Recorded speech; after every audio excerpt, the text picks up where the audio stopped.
જય હિન્દ જય ભારત। સ્વાગત છે તમારું ગુજરાત સરકારી હબ ચેનલ પર। જ્ઞાન સહાયક યોજના પ્રાથમિક દ્વારા એક નોટિફિકેશન જાહેર કરવામાં આવી છે, જેમાં કરાર આધારિત ભરતી જાહેર કરવામાં આવશે। અહીંયા તમે જોઈ શકો છો સ્ક્રીન ઉપર જે નોટિફિકેશન છે તે PDF 11 માસના કરાર આધારિત જ્ઞાન સહાયક પ્રાથમિકની ભરતી માટે પસંદગી યાદી તેમજ પ્રતીક્ષા યાદી તૈયાર કરવા માટે લાયકાત ધરાવતા ઉમેદવારો પાસે ઓનલાઈન અરજી મંગાવવામાં આવે છે। જે અરજી 11/6/2026ના રોજથી 17/6/2026 સુધીમાં તમારે ઓનલાઈન કરવાની રહેશે। એટલે કે લાસ્ટ ડેટ છે એપ્લિકેશનની 17/6/2026। એપ્લિકેશન તમારે ઓનલાઈન જે ઓફિશિયલ વેબસાઇટ તમે અહીંયા જોઈ રહ્યા છો pre-gnansahayak.ssc.gujarat.organizer આ વેબસાઇટ ઉપરથી તમારે ઓનલાઈન એપ્લિકેશન કરવાની રહેશે। લાસ્ટ ડેટ રહેશે 17/6/2026। ખાસ ધ્યાન રાખવાનું છે। અહીંયા શૈક્ષણિક લાયકાતની આપણે વાત કરીએ તો જે પણ લોકોએ વિદ્યાર્થી મિત્રોએ ટેટ 1 પાસ કર્યું હોય તેઓ ધોરણ 1 થી 5 માટે અપ્લાય કરી શકે છે। જ્યારે ટેટ 2 એક્ઝામ તમે પાસ કરી હોય તો તમે ધોરણ 6 થી 8 માટે અહીંયા અપ્લાય કરી શકો છો। એટલે કે ટેટ 1 અને ટેટ 2 પાસ કરેલા વિદ્યાર્થીઓ અહીંયા અપ્લાય કરી શકે છે।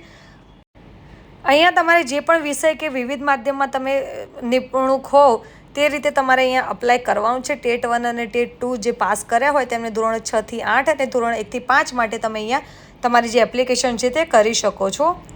ત્યારબાદ અહીંયા જણાવવામાં આવે છે કે જિલ્લા પસંદગી અને સ્થળ ફાળવણી માટે તમે જે ઉમેદવાર કોઈ પણ એક જિલ્લો અહીંયા પસંદ કરી શકો છો। ઉમેદવારોએ જે વિષય અને માધ્યમની પરીક્ષા પાસ કરેલ હોય તે જ વિષય અને માધ્યમના જગ્યાઓ માટે અહીંયા જિલ્લો પસંદ કરવાનો રહેશે। ઉમેદવારે કરેલ જિલ્લા પસંદગીના આધારે જિલ્લાવાર મેરિટ યાદી અને પ્રતીક્ષા યાદી તૈયાર કરવામાં આવશે। પગાર ધોરણની આપણે વાત કરીએ તો 21,000 તમારો અહીંયા ફિક્સ પગાર રહેશે।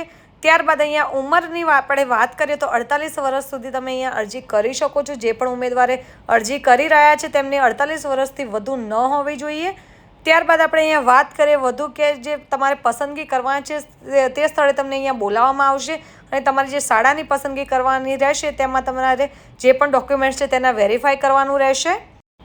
કરારના સમયગાળાની વાત કરીએ તો ગુજરાત રાજ્યની સરકારે જે અનુદાનિત પ્રાથમિક શાળાઓને 11 માસનો કરાર રહેશે। રાજ્ય કક્ષાએથી આપેલ સૂચના અનુસાર રદ અથવા પુનઃ કરાર કરવાની પ્રક્રિયા પણ રહેશે। એપ્લિકેશનને લઈને અહીંયા ઘણી સૂચનાઓ આપવામાં આવી છે। ખાસ કરીને મોબાઈલ નંબર તમારે એડ કરવાનો રહેશે। ઓનલાઈન જ અરજી માન્ય ગણવામાં આવશે। ઓનલાઈન અરજી કરીને તમારે ફાઇનલ પ્રિન્ટ આ વેબસાઇટ ઉપરથી ડાઉનલોડ કરી લેવાની રહેશે। જે તમને ઓફિશિયલ વેબસાઇટ આપણે જણાવી હતી ઓફિશિયલ વેબસાઇટ ઉપર તમારે અપ્લાય કરવાની રહેશે। રાજ્ય વાઇઝ કે પછી કાસ્ટ વાઇઝ કેટલી જગ્યા આપી છે તે અહીંયા જણાવવામાં આવ્યું નથી। આથી જે પણ વિદ્યાર્થી મિત્રોએ ટેટ 1 પાસ કરી હોય તેઓએ એ ધોરણ 1 થી 5 માટે અપ્લાય કરી શકે છે અને ટેટ 2 પાસ કર્યું હોય તેઓ ધોરણ 6 થી 8 માટે અપ્લાય કરી શકે છે। જે લોકોએ ટેટ 1 અને ટેટ 2 પાસ કરેલું છે તેમના સુધી આ વિડીયો જરૂરથી શેર કરજો, જેથી તેઓ પણ આ ડાયરેક્ટ સીધી ભરતીનો લાભ મેળવી શકે। અહીંયા કોઈ પણ જાતની તમારે એક્ઝામ આપવાની રહેતી નથી। માહિતી ઉપયોગી લાગી હોય, પસંદ આવી હોય તો વિડીયોને જરૂરથી લાઇક કરી લેજો। સાથે જ અમારી ચેનલ ઉપર નવા આવે તો ચેનલને જરૂરથી સબસ્ક્રાઇબ કરી લેજો અને અમારા વોટ્સઅપ ગ્રુપમાં જોડવા માટે બાયોમાં લિંક આપી છે ત્યાંથી ક્લિક કરીને તમે અમારા વોટ્સઅપ ગ્રુપમાં પણ જોડાઈ શકો છો।